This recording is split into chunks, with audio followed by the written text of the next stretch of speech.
we have another budget phone to go over. Let's go!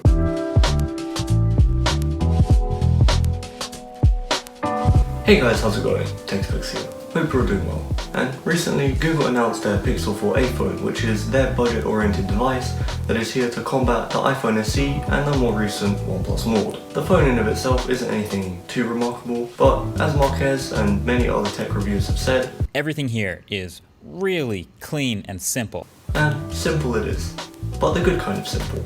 At first glance, the Pixel 4a has the playful look of a kid's toy, which Google tends to lean into, and this is largely due to the minimal design of the matte black plastic body, the minty green power button, and the slim bezel display with the hole punch cutout in the top left. There's also a square camera cutout on the back, as well as a fingerprint reader, and believe it or not, there's also even a headphone jack. Whoa.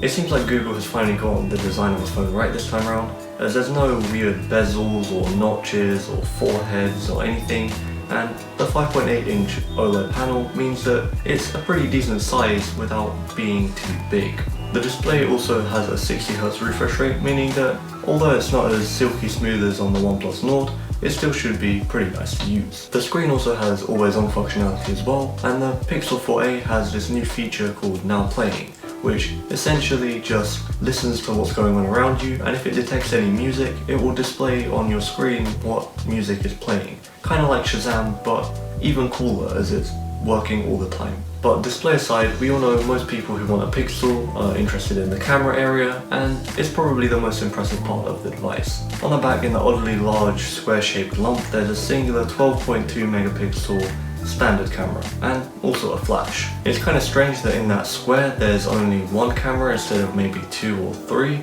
but I guess one good camera is better than 4 cameras which kind of all suck. But anyway, the rear camera has got optical image stabilization, or OIS, meaning that if you have shaky hands it should stay pretty stable, and the photos from it are said to be pretty decent, even though there's only one camera and it has pretty low-end hardware. This is actually because most of the tuning that goes on to make the photos so great goes on in the image processing stage that goes on after you take the photo. And from the samples from the Google website, I'd say that the camera is pretty decent.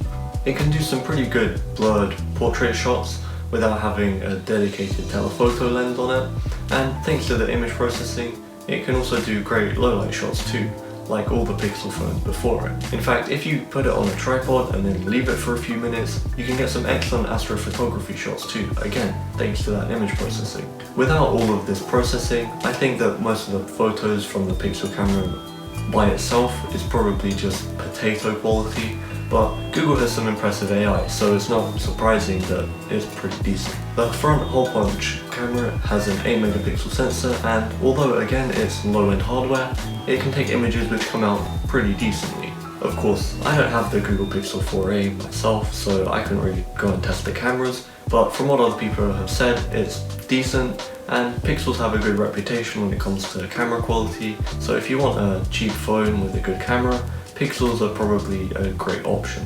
However, all budget phones make sacrifices in order to save cost, and on the Pixel, it's probably performance that's going to let it down. It has a Snapdragon 730G chip, along with 6GB of RAM and 128GB of storage, and it's probably not a bad chip, but it certainly isn't the fastest one out there. And since the 4a is going to be getting 3 years of guaranteed software updates from Google, it's hard to say how smooth this device will be running in 2 or 3 years time when Android 12 or 13 or maybe even 14 are running on it. I think it should be fine for general usage, so scrolling social media or sending messages or whatever, but I wouldn't expect a smooth experience when doing things that are intense like gaming or using Chrome. However, the battery is said to have improved quite a bit though, as it seems that Google has stepped it up from a 2800 mAh size to a 3140 mAh size, as well as also lowering the power consumption to make the device last even longer. The battery can also be quick charged at 18 watts via USB-C